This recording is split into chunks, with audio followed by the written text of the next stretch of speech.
Welcome back to The Heat. We're talking about the presidential election in Brazil. Two candidates are headed to a runoff later this month. Joining me now from Sao Paulo is José Roberto de Toledo. He is a leading political columnist, and with me here in the studio in Washington is Mark Langevin. He is the director of BrazilWorks, an advisory and consulting firm. Hello. Welcome, gentlemen, to both of you to the show. José, let me start with you. Were you surprised that Dilma Rousseff did not get the required number of votes to win outright?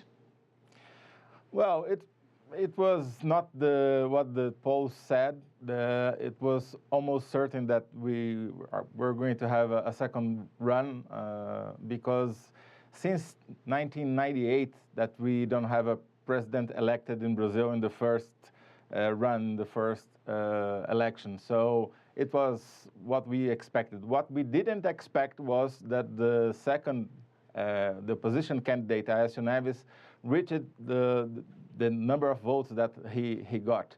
It was almost like a surprise.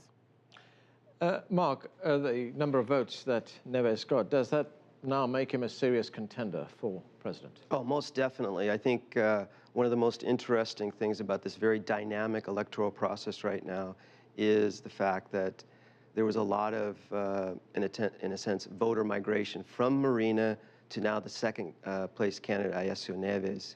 If that trend continues, then Neves would be potentially a favorite to win it in the first round. But it's obviously going to be a very, very close election.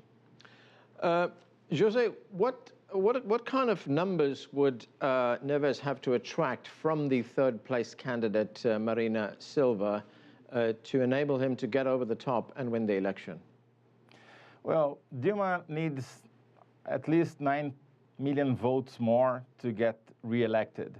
And Marina, of course, is the third force, and all the votes, she had 22 million voters, people voting for her. She, of course, the third force in this race, and she will probably support Aécio Neves. But, you know, the electorate doesn't always follow what the leader says, so Dilma will need to get a third of Marina's votes, and she will try to do that without Marina's support. It's not an easy mission because all those who voted for Marina wanted to change, some kind of change in federal government. So Dilma will have probably the most difficult task that a Workers' Party candidate had since 1998. Mark, how effective has Dilma Rousseff been on running on her record? I mean, has she given the voters enough reasons to re-elect her? Well, she's been running on the record of the Workers' Party executive since 2003 with the very measurable eradication of extreme poverty, the income redistribution that has lessened the income inequality, the bouts of high growth that were experienced, including her 2010 7.5%. But obviously, Brazilians are a bit frustrated with the sluggish growth today. They're potentially frustrated with a little bit on the higher end of the inflation. So there's reasons for all to either support or oppose her candidacy in the second round. What I would be looking for, aside from the migration of Marina voters to either candidate, would also be the abstention rate.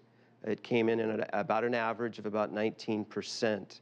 But what we want to now detect in the polling is how many voters that voted for Marina will not cast a ballot, a valid ballot in the second round. This will also be a key factor with respect to the outcome. And that will hurt Neves if they don't vote, right? I think at this point, looking at the polling and so forth, that yes, that would favor the incumbent Dilma and probably hurt Neves. But if, as I said, if the migration continues as it did in the last week and a half, that obviously would favor Neves. Okay. José, getting back to Dilma's record, especially on the economy, what kind of alternative policies would Aécio Neves bring to the table that would be attractive to voters? Well, I don't think the economy, of course, is the key factor in any election, especially in Brazil. You can see that by how geographically the votes were casted.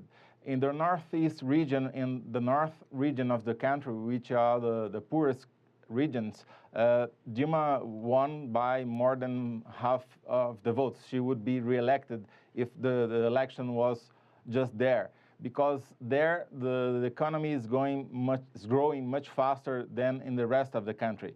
So I think, of course, that's the main reason why voters go to one or the other side. And I think what ASU is trying to bring to this election is the sense that if he is elected, you're gonna have a more stable economy, less inflation, maybe trying to regain traction. But it's a difficult decision for the voters, because the track record of the PSDB, the party of ASU's party, is not so good in the last years that they were in government, in federal government in Brazil. So it's going to be the choice they are going to have, the voters are going to be, is like the worst or the even worst. Mark, we've had a recession in Brazil. There have also been a lot of public anger over corruption scandal, especially in the run-up to the World Cup. Is that going to impact Rousseff in any way? Well, I think it's going to play a role. I think the opposition obviously will deepen their criticism of the corporate governance of Petrobras and an attempt to associate her personally with some of the corruption scandals.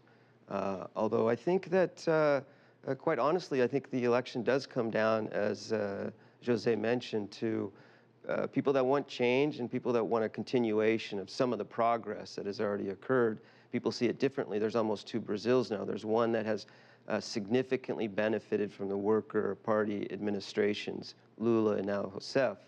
And then there are others, including in the state of São Paulo, where you have many more dynamic elements of the national economy, more internationalized exporters and so forth, that are looking at substantial reforms in taxation and other regulatory reforms that would assist some of these more dynamic firms export and get involved in the international economy. So almost two Brazils, two kind of different decisions.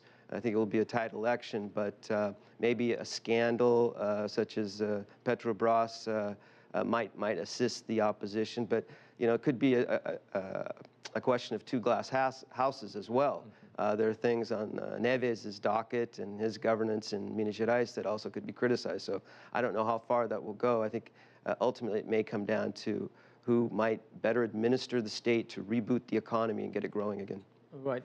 Jose, Brazil is now the world's 7th largest economy. So how will the outcome of this election be looked at, firstly, by the rest of Latin America and then by the rest of the world?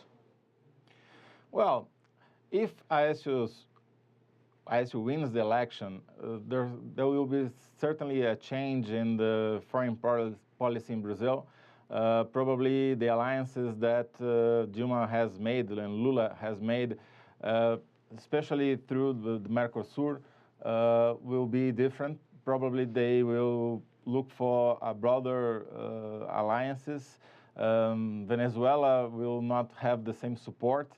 And so besides that, it's very difficult to predict how is going to, if anything is going to change, because I don't think Brazil has the same, the place that the Brazilian government think they have in the global scenario.